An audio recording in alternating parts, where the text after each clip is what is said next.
प्रधानमन्त्री पुष्पकमल दाहाल प्रचण्डको भारत भ्रमण खर्च झण्डै 1 करोड रुपैयाँ। माओवादी बैठकमा प्रश्न उठ्यो, माओवादी कसरी पार्टी जस्तो भएन? प्रचण्डको जवाफ अलिअलि बिग्रेको छ। सचिवालयबाट छोरी गंगा दाहाललाई हटाउन प्रचण्डलाई माओवादी नेताहरूकै दबाव। पार्टी बैठकमा नारायण काजी श्रेष्ठको ब्रिफिङ। प्रचण्डकै सल्लाहमा फाइल खोले तर दोषी पार्टीकै भए पनि छोड्दिन। एमालेको अवरोधपछि राष्ट्रिय सभा बैठक आइतबारसम्मका लागि स्थगित गरियो। सरकारले भन्यो सुन तस्करी प्रकरणमा अर्को समिति बनाउँदा अनुसन्धान प्रभावित हुन्छ। महिलाहरूलाई मात्रै सार्वजनिक बसबाट रवि लामिछानेले भोटको राजनीति गरेको शंकर पोखरेलको टिप्पणी। काण्ड आएपछि 3 नेता छलफल गर्छन्, निर्णय कसैलाई थाहा हुँदैन भन्दै शेखर कोइरालाको आपत्ति। राजनीतिक प्रतिशोध साधियो, सुन काण्डमा मेरो कुनै संलग्नता रहेको छैन भन्दै माओवादीका नेता महराको दाबी। सुन तस्करीमा प्रधानमन्त्री र गृहमन्त्रीले आफ्ना नेता जोगाउन खोजेको प्रदीप गेवालीको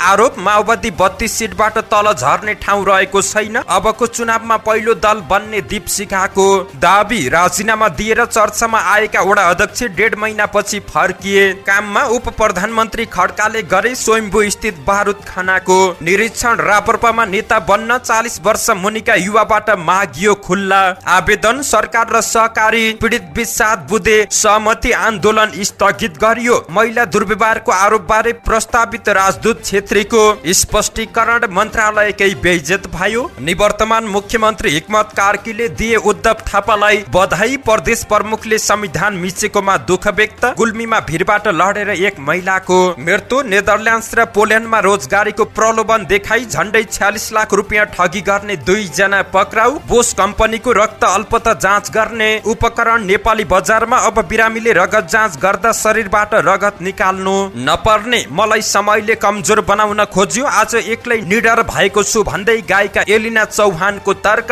हनी ट्र्यापमा पारेर बार्गेनिङ गर्ने युवती र पत्रकार बनेर मोलमोलाई गर्ने युवक सहित 4 जना पक्राउ। 1 लाख युवान सहित त्रिभुवन विमानस्थलबाट चिनिया नागरिक पक्राउ। जारको पानीमा किरा भेटिएपछि काठमाडौँको एक उद्योगलाई सिल गरियो। तापले जुङमा आँखा पाक्ने बिरामीको संख्या बढ्दै। आँखा पाक्ने रोगको जथाभावी औषधि प्रयोग गर्दा दृष्टि नै गुम्न सक्ने विज्ञको भनाई। नेपाल फर्कियो क्रिकेट टोली। नेपालको ब्याटिङमा समस्या भएको कप्तान रोहित पौडेलको तर्क। डेङ्गी संक्रमितको संख्या 7000 नाग्यो। सबैभन्दा धेरै सुनसरीमा। झापामा 238 जनामा डेङ्गु संक्रमण। साउदीमा अल्पत्र परेका 27 नेपालीलाई खाद्यान्नको सहयोग गरियो। कुवेतको जेलमा 57 नेपाली, 2 जनालाई जन्मकैदको सजाय सुनाइएको प्रस्तावित राजदूत लम्सालले दिए जानकारी। सिङ्गापुरमा 1 हप्तामा 3 जनालाई मृत्युदण्डको सजाय र अमेरिकी सैनिक आफ्नो हिरासतमा रहेको उत्तर कोरियाले गर्यो पुष्टि।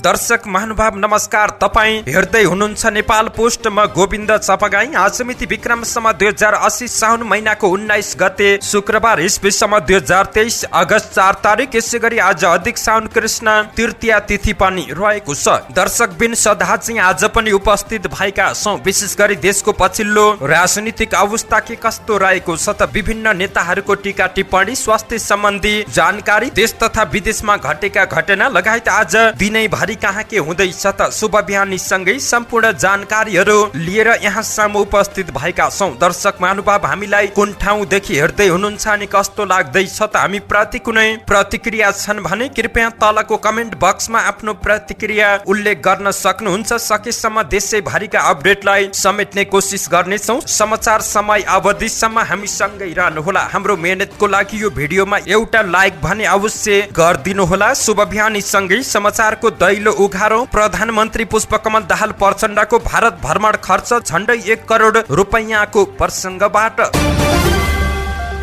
प्रधानमन्त्री पुष्पकमल दाहाल प्रचण्डले गरेको भारत भ्रमणका बेला सहभागी प्रतिनिधि मण्डलको भ्रमणका दौरान राज्य कोषबाट झण्डै 1 करोड रुपियाँ खर्च भएको छ। अर्थ मन्त्रालयका अनुसार भारतको औपचारिक भ्रमणमा गएका प्रधानमन्त्रीसँग सहभागी प्रतिनिधि मण्डलको भ्रमण खर्च बापत 95,27,000 रुपियाँ खर्च भएको छ। असार 2080 मा अर्थले विशिष्ट व्यक्तिको भ्रमण खर्च बापत सो रकम खर्च भएको जानकारी दिएको छ। प्रचण्ड 17 जेठमा भारतको भ्रमणका लागि प्रस्थान गरेका थिए। उनको भ्रमण टोलीमा मन्त्रीहरू सहित जम्बू टोली सहभागी रहेको थियो।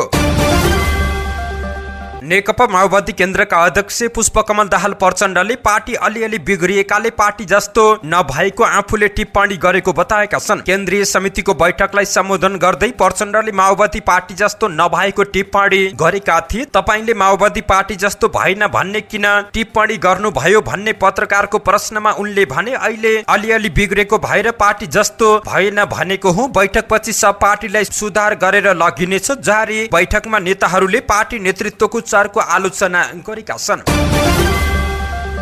यसैगरी नेकपा माओवादी केन्द्रको अस्तिदेखि सुरु भएको केन्द्रीय कमिटिको बैठकमा नेताहरूले नेतृत्वको गलत कार्यशैलीको कारण पार्टी कमजोर बनेको टिप्पणी गरेका छन्। बोल्ने अधिकांश केन्द्रीय सदस्यहरूले नेतृत्वको आलोचना गरेका छन्। उनीहरूले नेताहरूले आफ्नो सचिवालयमा छोरा छोरी ज्वाइँ भाइ र भतिजहरू राखेको र असल नेता तथा कार्यकर्ताहरू पाखा लगाइदिएको गुनासो गरेका थिए। केन्द्रीय सदस्य ओम शर्माले त अध्यक्ष प्रचण्ड यही तवरले नेतृत्वमा अर्को 20 वर्ष नेतृत्वमा रहे पनि समाजवादको लक्ष्यमा पुग्न नसकिने ठोक्कुवा गरेका छन्। अरू नेताहरूले पनि माओवादीका अहिले सरकारमा भएका नेताहरूले सचिवालयमा आफ्ना आफन्त बाहेकहरूलाई अवसर नदिएको गुनासो गरेका छन्। उनीहरूले नेतृत्वले र लाभको पदमा हुनेले परिवारलाई सचिवालयमा राख्नुले पनि माओवादी भ्रष्टीकरणको बाटोमा अघि बढेको प्रमाण भएको दाबी गरेका छन्। उनीहरूले जनयुद्ध कालमा नेतृत्वलाई जनताका छोराछोरीले सहयोग गरेको भए पनि अहिले सत्ता र शक्तिमा आएपछि भने आफ्नै सन्तान आवश्यक हुनुले पनि पार्टीको भविष्य खराब रहेको स्पष्ट हुने धारणा राखेका थिए। कतिपयले प्रधानमन्त्री समेत रहेका अध्यक्ष प्रचण्डले प्रमुख स्वकीय सचिवमा छोरी गंगा दाहाललाई राखेकोमा आपत्ति जनाएका छन्। नेकपा माओवादी केन्द्रका वरिष्ठ उपाध्यक्ष नारायण काजी श्रेष्ठले अहिले पार्टी रूपान्तरणको अवसर भएको बताएका छन्। बुधबारदेखि सुरु भएको केन्द्रीय समितिको बैठकमा सरकारले अहिले गरिरहेको राम्रो कामको बलमा नै पार्टीलाई रूपान्तरण गरेर अघि बढ्नु पर्ने बताएका छन्। गृह मन्त्री समेत रहेका श्रेष्ठले सरकारको राम्रो कामका बलमा एकता रूपान्तरण गरेर पार्टी पुनर्निर्माण गर्नुपर्ने बताएका छन्। यस्तै सरकारले भ्रष्टाचारको फाइल खोलेका अध्यक्ष तथा प्रधानमन्त्री पुष्पकमल दाहाल प्रचण्डकै सल्लाह फाइल खोलेको बताएका छन्। छानबिनको क्रममा पार्टी भित्रकै दोषी देखिए पनि कसैलाई नजोगाउने बताएका छन्। सरकारले अहिले भ्रष्टाचार विरोधी अभियान चलाइरहेको छ। पछिल्लो समय सुन प्रकरणमा माओवादीकै नेताहरूको नाम जोडिएको छ। माओवादीका उपाध्यक्ष कृष्ण बहादुर महराका बाबु छोरा उपमहासचिव वर्षमान पुनको पनि सुन प्रकरणमा नाम जोडिएको छ। तर उनीहरूले आफू संलग्न नभएको स्पष्टीकरण दिइसकेका छन्। यद्यपि सरकारले यो विषयमा छानबिन भने गरिरहेको छ। राष्ट्रिय सभाको हिजो बिहिबारको बैठक प्रमुख प्रतिपक्षी दल नेकपा एमाले अवरोध गरेको छ। बैठक सुरु हुने बित्तिकै एमाले सांसद भैरव सुन्दर श्रेष्ठले 100 किलो सुन तस्करीमा सरकार तथा गृह मन्त्रीकै संलग्नता रहेको भन्दै विरोध जनाएका थिए। त्यसपछि राष्ट्रिय सभा अध्यक्ष गणेश तिमली सिन्हाले बैठकमा सहभागी भएर आफ्ना धारणा राख्न सकिने भन्दै बैठक सञ्चालन गर्न दिनका लागि अनुरोध गरेका थिए। एमाले सांसदले उभिएरै निरन्तर विरोध जनाएपछि अध्यक्ष तिमली सिन्हाले अर्को बैठक साउन 22 गते आइतबार दिउँसो 1 बजे बस्ने गरी स्थगित भएको जानकारी दिएका छन्। प्रमुख प्रतिपक्षी दलका सांसदले करिब 10 मिनट आफ्नो सिटमै उभिएर केही नबोली सुनसान विरोध जनाएका थिए। सरकारले सुन तस्करी प्रकरणमा उच्च स्तरीय छानबिन समिति नबनाउने स्पष्ट पारेको छ। प्रमुख प्रतिपक्षी दल नेकपा एमाले छानबिन समिति माग गर्दै संसद अवरोध गरिरहेका बेला सरकारले त्यसबाट अनुसन्धान प्रभावित हुन सक्ने भन्दै अर्को समिति नबनाउने स्पष्ट पारेको छ। सरकारकी प्रवक्ता समेत रहेकी सञ्चार तथा सूचना प्रविधि मन्त्री रेखा शर्माले सरकारको शक्तिशाली विभागले अनुसन्धान प्रक्रिया अगाडि बढाएको भन्दै आशंका गर्ने कुनै ठाउँ नभएको बताएकी हुन्। उनले सरकार सुन तस्करी प्रकरणको अन्तिमसम्म पुग्न लागेको भन्दै अर्को समितिको नाममा अनुसन्धान प्रभावित नपार्न पनि आग्रह गरेकी छिन्। नेकपा एमालेका महासचिव शंकर पोखरेलले चितवनमा राष्ट्रिय स्वतन्त्र पार्टीले भोटको राजनीति गरेको आरोप लगाएका छन्। प्रतिनिधि सभामा चितवन 2 बाट निर्वाचित राजसपाका सभापति समेत रहेका रवि लामिछानेले सुरु गरेको महिला लक्षित बसप्रति उनले यस्तो टिप्पणी गरेका छन्। उनले फेसबुकमा लेखेका छन्, आफूलाई नयाँ शक्ति भन्नेहरूले कस्तो समाजको परिकल्पना गरेर महिलाको लागि मात्र भनेर सार्वजनिक यातायात सञ्चालन गर्न खोजेका होलान्। उनको प्रश्न रहेको छ। जिज्ञासा उठ्नु स्वाभाविक रहेको छ। नेपाली समाजमा यति बेला रूपान्तरणकारी सोच र कार्यक्रमको आवश्यकता रहेको छ। चितवन जागरण र जागृतिको थलो रहेको छ। पञ्चायत कालमा आफू विद्यार्थी राजनीतिका सिलसिलामा पहिलो पटक चितवन पुग्दा महिलाहरूले ठूलो संख्यामा साइकल चलाएर स्कुल कलेज आएको देख्दा पुरुष र महिलाको बीचको सामाजिक विभेद अन्त्य गर्न सकिन्छ भन्ने विश्वासको आधार बलियो बनाउने मौका पाएको पनि स्मरण गरेका छन्। नेपाली कांग्रेसका नेता डाक्टर शेखर कोइरालाले राजनीतिक रूपमा केही घटना हुनसाथ शीर्ष 3 नेता बसेर छलफल गर्ने तर निर्णय सार्वजनिक नगर्ने गरेको आरोप लगाएका छन्। काठमाडौँमा आयोजना गरिएको एक कार्यक्रममा बोल्दै कोइरालाले केही घटना हुनसाथ प्रधानमन्त्री प्रचण्ड, कांग्रेस सभापति शेरबहादुर देउवा र नेकपा एमालेका अध्यक्ष केपी शर्मा ओली बीच छलफल हुने र भएका निर्णय सार्वजनिक नगरेको उनको आरोप रहेको छ। कोइरालाले प्रतिपक्षले संसदमा गरेको अवरोधले राष्ट्रलाई घाटा भएको बताएका छन्। उनले सत्तापक्ष र प्रतिपक्ष दुवै सदनमा बोल्नु पर्ने भन्दै यस विषयमा एमालेले बुझ्न जरुरी रहेको पनि बताएका छन्। नेकपा माओवादी केन्द्रका प्रवक्ता कृष्ण बहादुर महराले सुन तस्करी प्रकरणमा आफ्नो कुनै संलग्नता नरहेको स्पष्ट पारेका छन्। पार्टीको जारी केन्द्रीय समिति बैठकबाट बाहिरने क्रममा हिजो बिहीबार सञ्चारकर्मीको कुराकानीमा उनले आफूमाथि राजनीतिक प्रतिशोध साधिएको पनि दाबी गरेका छन्। नेकपा एमालेका उपमहासचिव प्रदीप गेवालीले सुन तस्करी प्रकरणमा प्रधानमन्त्री र गृहमन्त्रीले आफ्ना नेताहरू जोगाउन लागेको आरोप लगाएका छन्। विभिन्न भ्रष्टाचारका काण्डहरूमा सरकारले आफ्ना नेताहरूलाई जोगाउने प्रयास गरिरहेको बताउँदै उनले पछिल्लो समय चर्चामा रहेको सुन काण्डमा आफ्ना नेताहरूको नाम जोडिएर आउँदा पनि उनीहरूलाई बचाउने प्रयास गरेको स्पष्ट संकेत आएको उनको तर्क रहेको छ। यसैगरी मुलुकको आर्थिक अवस्था प्रति सरकार गम्भीर नभएको टिप्पणी गर्दै नेता गेवालीले मुलुकको इतिहासकै कमजोर आर्थिक अवस्थाको सामना गर्नुपर्ने पनि उल्लेख गरेका छन्।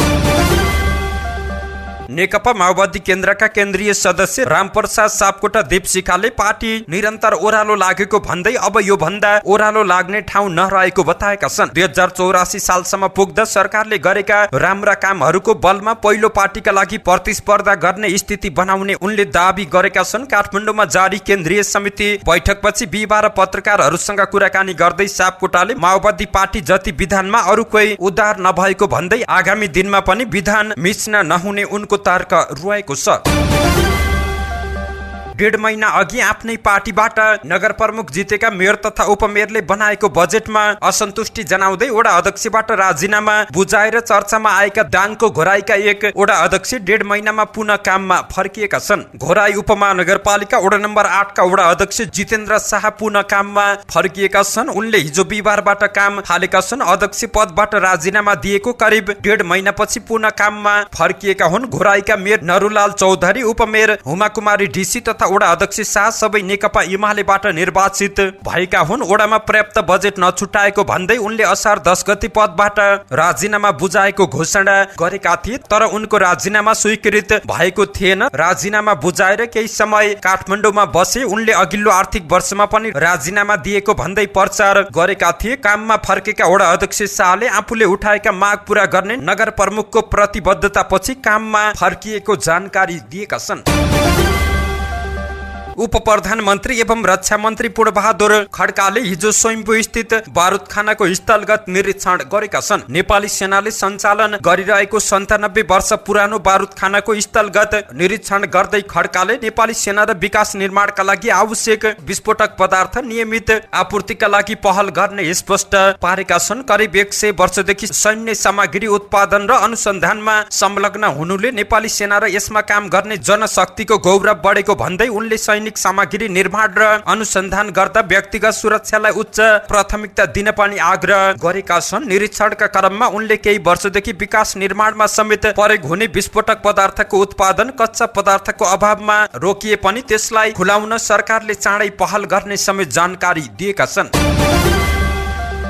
राष्ट्रिय प्रजातन्त्र पार्टीले 40 वर्ष मुनिका क्षमतावान युवालाई नेतृत्व तहमा लैजाने भएको छ। नवीन राप्रपा अवधारणा अन्तर्गत पार्टीलाई युवा मैत्री बनाउन 20 केन्द्रीय सदस्य पदका लागि देशभरबाट खुल्ला आवेदन माग गरिएको छ। त्यसरी सदस्य बन्न चाहने उम्मेद्वारले आफ्नो व्यक्तिगत विवरण तथा कार्ययोजना आगामी भदौ पहिलो सातासम्म केन्द्रमा पठाउनु पर्नेछ। कार्ययोजना दिएका उम्मेद्वार मध्येबाट भूगोल, जनसङ्ख्या, पार्टीको प्रभाव क्षेत्र विस्तारको सम्भावना र नेतृत्व विकासको सम्भावनाको पर्चाको आधारमा न्यूनतम 50% महिला सहित 20 जनालाई केन्द्रीय सदस्यमा मनोनयन गरिने केन्द्रीय सदस्य सरस्वती अधिकारीले जानकारी दिएकी हुन्। पार्टीमा रहेका तथा पार्टी बाहिर रहेका नेपाली नागरिकले प्रतिस्पर्धाबाट छनौट भएपछि पार्टीको नीति सिद्धान्त एजेन्डा र उद्देश्य प्रति प्रतिबद्ध रही सक्रिय राजनीति गर्नुपर्ने व्यवस्था गरिएको छ।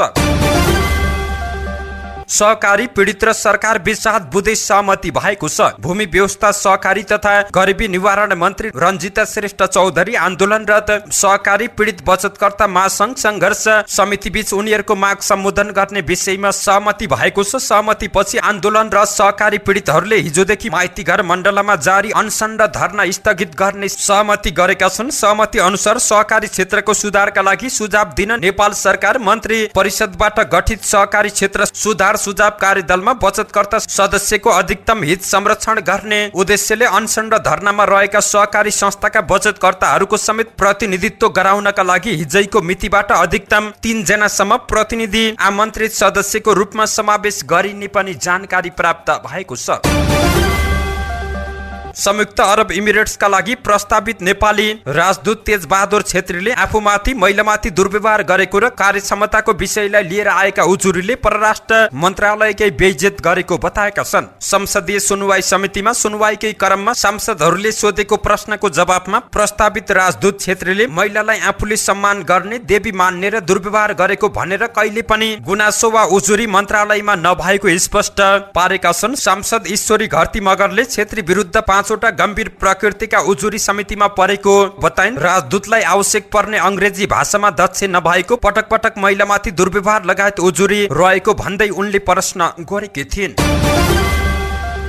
कोशी प्रदेशका निवर्तमान मुख्यमन्त्री हिक्मत कार्कीले आफू नेतृत्वको सरकारले छोटो अवधिमा वित्तीय तथा भौतिक विकासको प्रगतिमा उल्लेख्य काम गर्न सफल भएको बताएका छन्। निवर्तमान मुख्यमन्त्री कार्कीले हिजो बिहिबार प्रेस विज्ञप्ति जारी गर्दै पुँजीगत खर्चतर्फ करिब 85% को प्रगति हासिल भएको दावी गरेका छन्। कार्कीले प्रदेश सभामा उपस्थित एउटा बाहेक सबै दलहरूको समर्थनमा प्रदेशको नामाकरण गर्न सकिएको बताएका छन्। कार्कीले प्रदेश संरचना बारे जनतामा रहेको नकारात्मक भ्रम नका लागि प्रदेशका मन्त्रालय 13बाट घटाएर आफूले 9मा सीमित गरेकाले जनतामा सकारात्मक सन्देश प्रवाह भएको बताएका छन्। उनले प्रदेश प्रमुख परशुराम खापुङले संविधान मिचेको भन्दै दुःख व्यक्त गर्दै उद्धव थापाको नेतृत्वमा पछिल्लो पटक बनेको सरकारलाई बधाई दिएका छन्।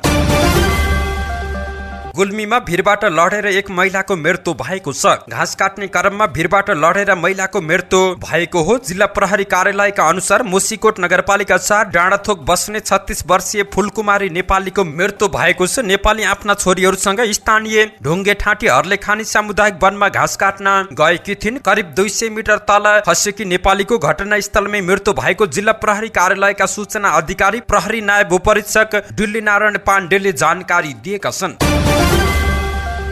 वैदेशिक रोजगारीको लागि युरोपेली देश पठाइदिन्छु भन्दै लाखौं रुपियाँ ठगी गर्ने 2 जनालाई प्रहरीले पक्राउ गरेको छ। रोजगारीको लागि नेदरल्यान्ड पठाइदिने भन्दै 6 जनाबाट 44,50,000 रुपियाँ ठगी गर्ने 72 37 वर्षीय कपिल वर्मालाई प्रहरीले पक्राउ गरेको छ। उनले 6 जनाबाट पटक पटक गरी रकम मागेर सम्पर्क विहीन भएका थिए। पीडितले वैदेशिक रोजगारीमा दिएको उजुरीको आधारमा काठमाडौँ उपत्यका अपराध अनुसन्धान कार्यालयबाट खटिएको प्रहरी टोलीले गएको सोमबार वर्मालाई पक्राउ गरेको हो। उनले पीडितहरूलाई महिनाको 2 लाख रुपियाँ कमाई हुने जागिरको प्रलोभन दिएका थिए भने नेदरल्यान्ड जान 12 लाख रुपियाँ लाग्ने बताएका थिए।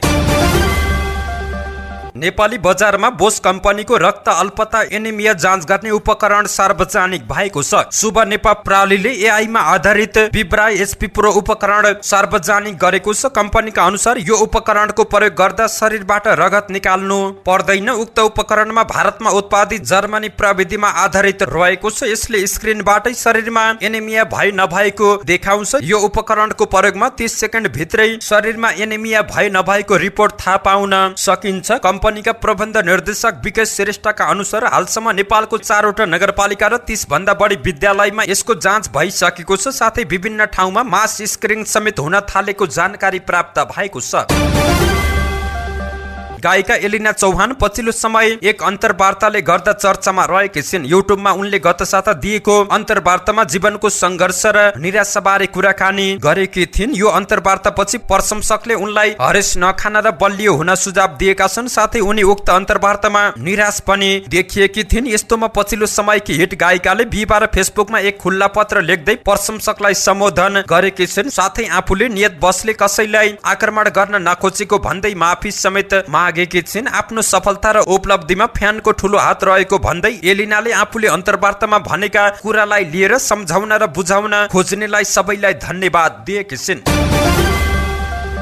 हनी ट्र्यापमा पारेर बार्गेनिङ गरेको आरोपमा ललितपुर प्रहरीले युवती सहित 4 जनालाई पक्राउ गरेको छ। पक्राउ पर्नेमा झापाको बिर्तामोड स्थायी घर भई बानेश्वर बस्दै आएकी 24 वर्षीय अनिता तमाङ, सिन्धुपाल्चोकको बलेफीका दीपक पराजुली, सोही ठाउँका 27 वर्षीय विमल सुवेदी र सुनकोशीका सरोज तिम्लिसिना रहेका छन्। प्रहरीका अनुसार पराजुली गाडी चालक तथा सुवेदी र तिम्लिसिना पठाउ चालक रहेका छन्। अनिताले विवाहित युवकहरूसँग डेटिङ गरेर पछि पैसाको बार्गेनिङ गर्ने गरेको प्रहरीको दाबी रहेको छ। सामाजिक सञ्जाल मार्फत सम्पर्कमा ल्याएर उनले फन्दामा पार्ने गरेको प्रहरीको जानकारी रहेको छ। प्रहरीले 3 लाख रुपियाँको चेक लिएको अवस्थामा उनीहरूलाई पक्राउ गरेको हो। पीडितले उजुरी गरेपछि प्रहरीले गोप्य अनुसन्धान गरिरहेको थियो। पराजुलीले आफूलाई पत्रकार बताएर पीडितसँग पैसाको मोलमोलाई गर्ने गरेको पनि प्रहरीको दाबी रहेको छ।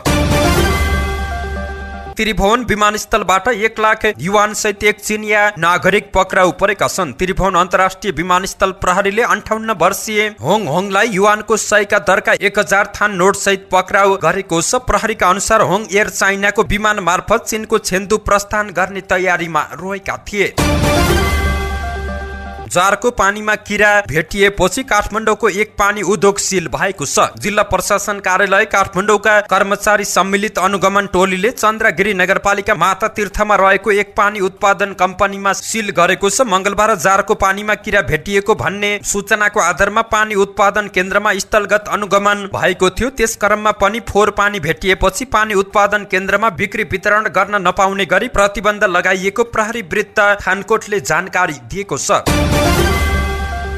ताप्लेजुङमा आँखा पाक्ने बिरामीको संख्या बढ्दै गएको छ। विगत 1 हप्ता यता दैनिक जसो आँखा पाक्ने समस्या लिएर बिरामी उपचारका लागि आउने गरेको स्मारक आँखा उपचार केन्द्रले जानकारी दिएको छ। आँखा उपचार केन्द्रका अनुसार उपचारका लागि आएका 33 आँखाका बिरामी मध्ये 12 जनामा आँखा पाक्ने समस्या देखिएको छ। दैनिक जसो 12-13 जनामा आँखा पाक्ने समस्या देखिने गरेको आँखा उपचार केन्द्रका क्लिनिक इन्चार्ज काजी गुरुङले जानकारी दिएका छन्। आँखा पाक्ने समस्याबाट बच्न सरसफाइमा ध्यान दिने, धुलो धुवाँबाट टाढै रहन स्वास्थ्य कर्मीको सुझाव रहेको छ। यस्तै आँखामा समस्या आइहाले आँखा उपचार केन्द्रमा गई जाँच तथा उपचार गराइहाल्न समेत केन्द्रले आग्रह गरेको छ।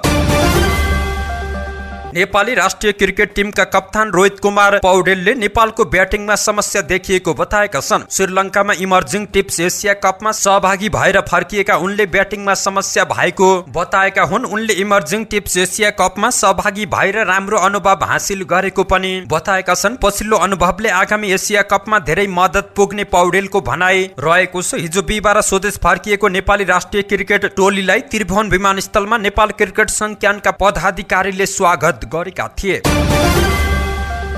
देशभर डेंगी संक्रमितको संख्या 7000 नागेको छ। संक्रमित सबैभन्दा धेरै सुनसरीमा देखिएको छ। एपिडेमियोलोजी तथा रोग नियन्त्रण महाशाखा ईडीसीडीले जनाए अनुसार हालसम्म कुल 7253 जना डेंगीबाट संक्रमित भएका छन्। यसैगरी पछिल्ला दिन झापामा पनि डेंगु संक्रमणका बिरामीको संख्याको वृद्धि भएको छ। यही साउनको दोस्रो साता यता जिल्लामा 238 जनामा डेंगु संक्रमण पुष्टि भएको स्वास्थ्य मन्त्रालय कोशी प्रदेशका कार्यक्रम अधिकृत जीवन चमलागाईले जानकारी दिएका हुन्। झापाका विभिन्न पालिका र अस्पतालमा 836 जनाको स्वास्थ्य परीक्षण गर्दा सबैभन्दा धेरै कन्काई नगरपालिकामा डेंगु संक्रमणका बिरामी फेला परेको पाइएको छ।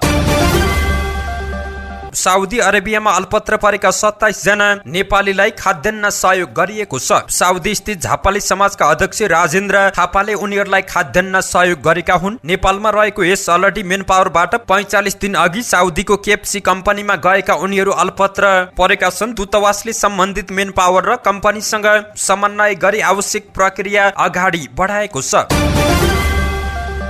कुवेतका लागि प्रस्तावित राजदूत घनश्याम लम्सालले 57 जना नेपाली कुवेतका विभिन्न जेलमा कैदी जीवन बिताइरहेको जानकारी दिएका छन्। परराष्ट्र मन्त्रालयका सहसचिव समेत रहेका लम्सालले कुवेतको जेलमा कैदी जीवन बिताइरहेका मध्ये एक पुरुष र एक महिलालाई जन्म कैदको सजाय सुनाइएको जानकारी दिएका छन्। बैठकमा लम्सालले कुवेतमा नेपाली श्रमिकको संख्या 85,000 पुगेको आकलन रहेको पनि बताएका छन्। कुवेतमा 57 जना नेपाली अहिले जेलमा रहेका छन्। 36 जनालाई दूतावासले भेटिसकेको छ। धेरैजसो ड्रगको मुद्दामा जेलमा परेको जानकारी प्राप्त भएको छ। सिङ्गापुरमा एक हप्तामा 3 जनालाई मृत्युदण्ड दिएको छ। हिजो बिहिबार सिङ्गापुरको सरकारले 39 वर्षका मोहम्मद सालिया अब्दुललाई फाँसी दिएको छ। उनीबाट सन् 2019 मा 54 ग्राम हिरोइन जफत गरिएको थियो। ब्युरोका अनुसार यो हिरोइनले 600 जनालाई नशामा पुर्याउन सक्छ। ट्रायलका बेला अब्दुलले आफूलाई हिरोइन बारे कुनै जानकारी नभएको बताएका थिए। उनका अनुसार उनले साथीको उधारो तिर्न उनको सामान डेलिभर गरेको बताएका थिए। उनलाई त्यो सामान हिरोइन थियो भन्ने थाहा नभएको पनि अन्तिमसम्म बताउँदै आएका थिए। एक अमेरिकी सैनिक आफ्नो हिरासतमा रहेको उत्तर कोरियाले पुष्टि गरेको छ। उत्तर कोरियाले अमेरिकी सैनिक ट्राभिस किङलाई हिरासतमा राखेको पुष्टि गरेको छ। 23 वर्षीय उनी गत 18 जुलाईमा उत्तर कोरियाको सिमानामा डुबेका थिए। संयुक्त राष्ट्र संघको कमान्डले यसबारे थप विवरण नदिने बताएको छ। यसबारे उत्तर कोरिया वार्ताका लागि तयार रहेको पनि संकेत गरेको छ। धन्यवाद। यस्तै ताजा समाचारको लागि नेपाल पोस्ट हेर्दै गर्नुहोला।